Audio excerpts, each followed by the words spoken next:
My name is Kaylee Morgan, and I was 14 the day my life ended. Not metaphorically, literally. One moment, I was checking my phone in the backseat of Mom's SUV, and the next, I was floating above it, watching paramedics scream my name while my body lay crushed beneath shattered glass and twisted metal. That morning had started like any other. I scrolled through TikTok before school, comparing my frizzy brown hair to the silky blonde waves of influencers I followed religiously. At lunch, I sat with my phone tilted just right, pretending I was texting friends when really I was refreshing notifications to see if anyone liked the picture I had posted the night before. I deleted it before the bell rang. We were driving home from cheer practice when it happened. Mom was talking probably about dinner or schoolwork, but I wasn't listening. My eyes were glued to a reel of some perfect girl doing a makeup tutorial. I tilted the screen to avoid the glare from the window. I never saw the other car coming. I didn't even scream. The sound was indescribable. Metal tearing. Screams. Then silence. Next thing I knew, I was weightless, hovering a few feet above the chaos. I saw Mom sobbing, her hands shaking as she called 911. I saw a fireman shouting that I had no pulse. But I felt nothing. No pain. No fear. Just a strange, surreal stillness. Then the light came. It wasn't like the tunnel of light I had heard about in stories. It was more like a presence, a warmth that wrapped around me like a blanket. I turned toward it, and instantly, I was no longer in the intersection. I was somewhere else entirely. It looked like a vast, endless meadow, glowing from within like the sun had decided to rise from the ground instead of the sky. The air was alive, humming with something that made my heart ache, but not from sadness. From recognition. Like I had been homesick for this place my whole life without knowing it. I took a step forward and then froze. Someone was there sitting alone beneath a tree that looked like it had grown out of light itself. A girl, about my age, with long dark hair, her back turned to me. She was weeping. Her shoulders trembled with each sob, and I felt drawn to her, though I didn't know why. As I approached, I noticed a thick, rusted chain wrapped around her wrist. It led to something heavy on the ground, her phone. It glowed with the same color as fire, but it wasn't warm. It looked angry, like it was alive. I knelt beside her. "Are you okay?" I asked. She didn't look at me. "No," she whispered. "I'm never okay." The way she said it felt like a punch to the gut. It was so full of emptiness. "I'm Kaylee," I offered gently. "What's your name?" She hesitated. "Emma." Her eyes met mine, and what I saw in them was haunting. They were full of shame and sorrow, and something else, something broken. "I couldn't stop," she said. Scrolling, comparing, judging, hating myself. I wanted to reach out, to touch her, but the chain between her and the phone sparked violently, as if warning me. I thought if I was pretty enough, thin enough, popular enough, people would love me. But all I saw was them. Better than me. Prettier.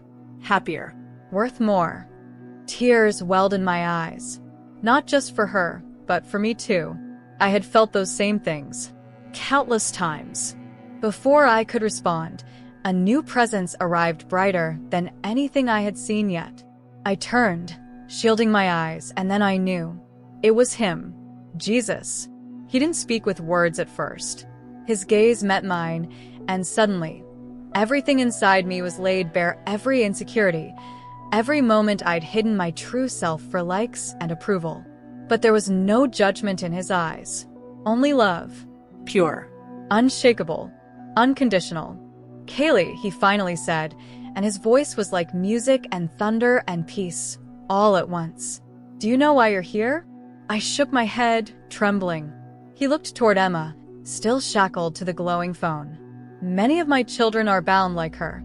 They measure their worth through shadows and filters, forgetting that they were handcrafted by me." I glanced at Emma, whose chain had begun to dim slightly. "Comparison is a thief," he said. "It steals joy, purpose, identity. The world teaches you to become someone else. I died so you could become who you truly are." My breath caught. Then he turned to me again. "You are not done, Kaylee. I have more for you to see, and more for you to say." I stood silently beside Jesus, barely able to breathe. Not because I was scared, but because I had never known a love so deep, so personal. His words didn't just echo in my ears. They wrapped around my heart, like a key unlocking something long hidden. Emma sat motionless beneath the glowing tree, the chain around her wrist twitching like a living thing. I noticed that her tears had stopped, but her eyes were distant, as if stuck between remembering and trying to forget.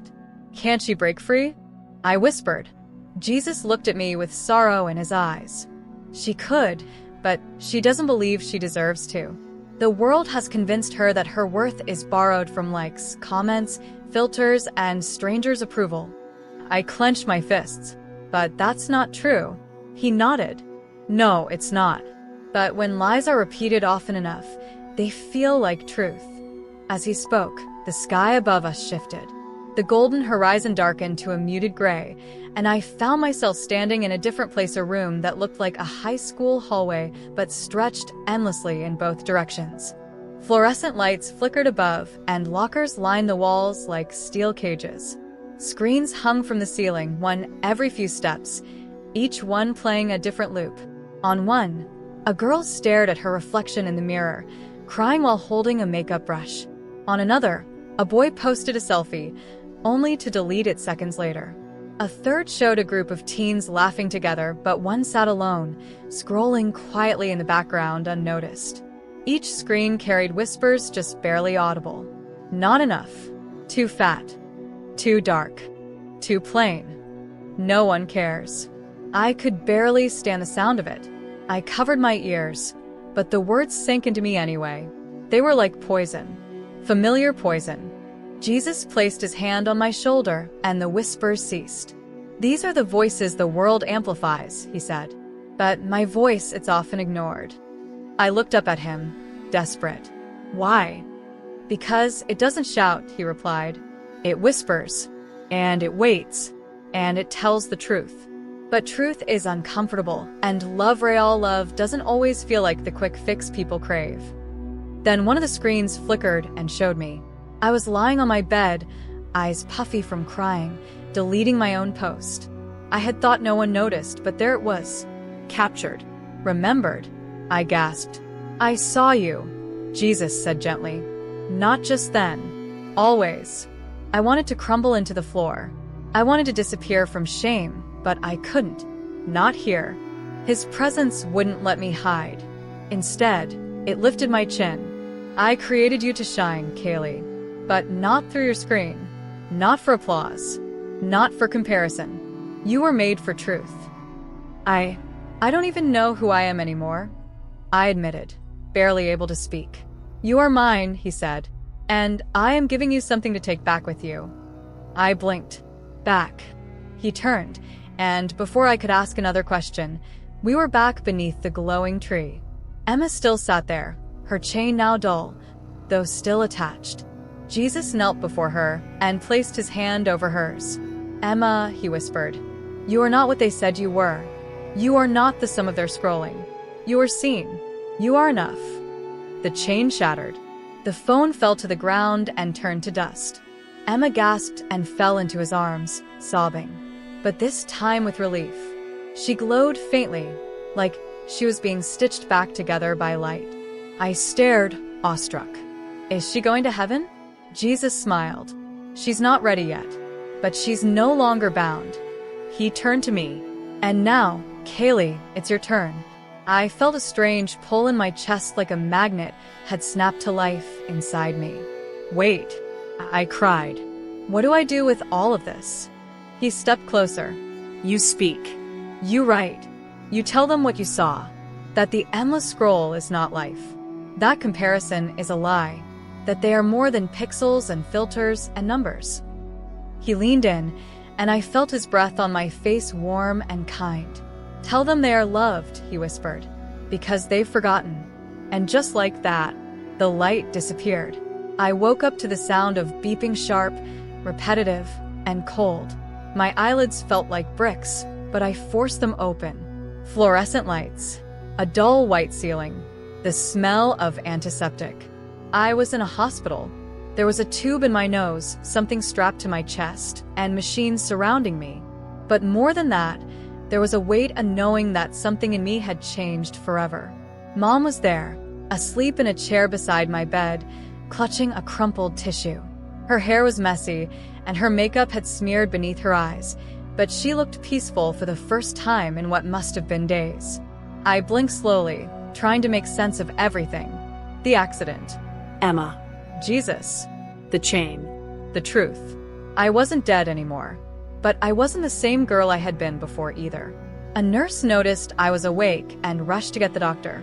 Within minutes, I was surrounded by people checking my vitals, asking me if I could feel my toes, if I knew what day it was, if I could remember my name.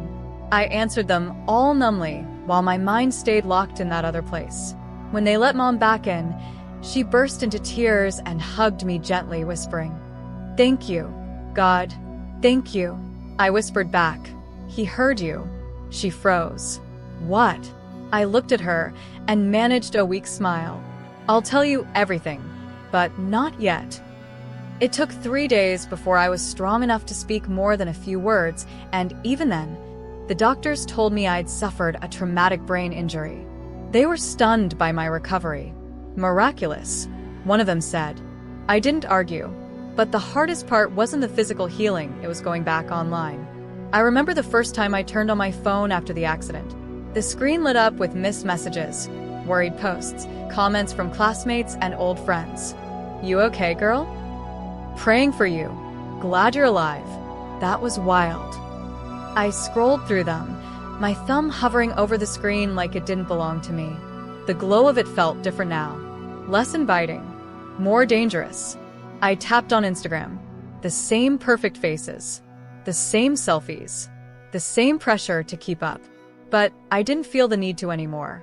I stared at the filter options for a long time before turning the camera to my face, bruised, pale, with dark circles and no makeup, and snapped a photo. No edits. No captions. Just real. I posted it and let it sit there. Within minutes, the messages came pouring in. "Girl, you're so brave." "You okay? Wait, is this real?" "Yes." I thought. It finally is.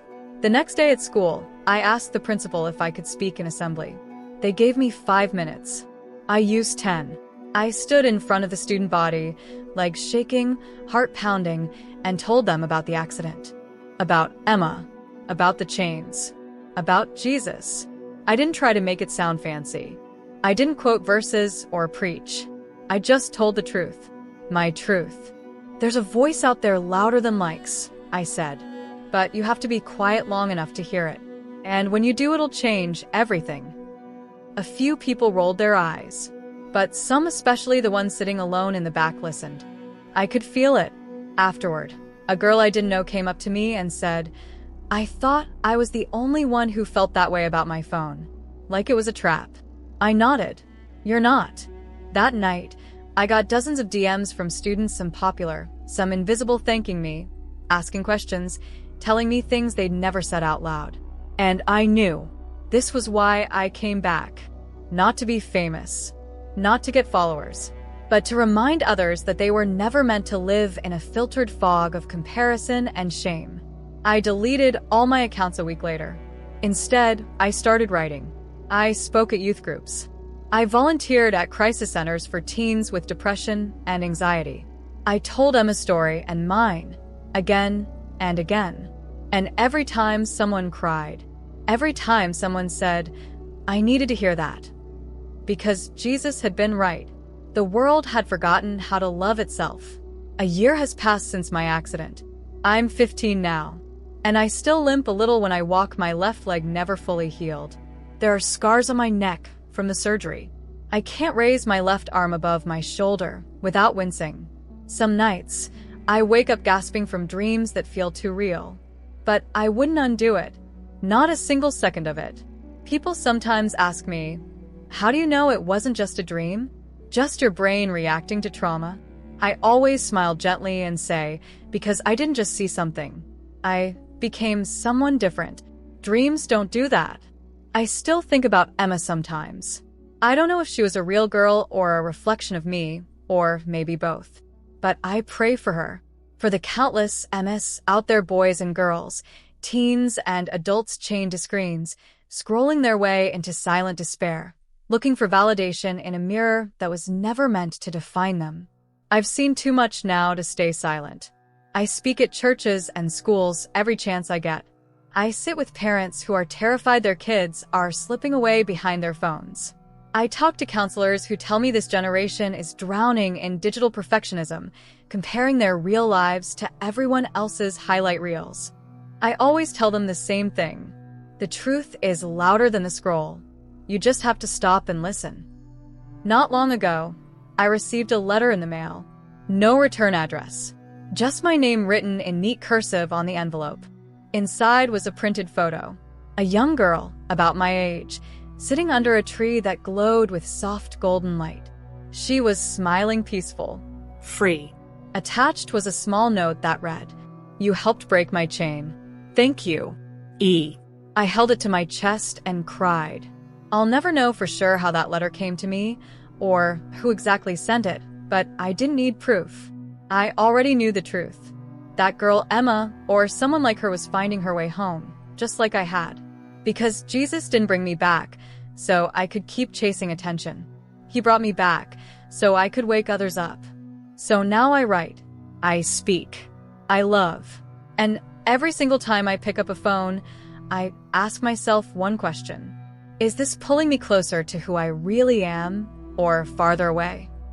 I wish more people would ask that, because I remember the moment I looked into his eyes, and he told me, "You are not what the world says you are.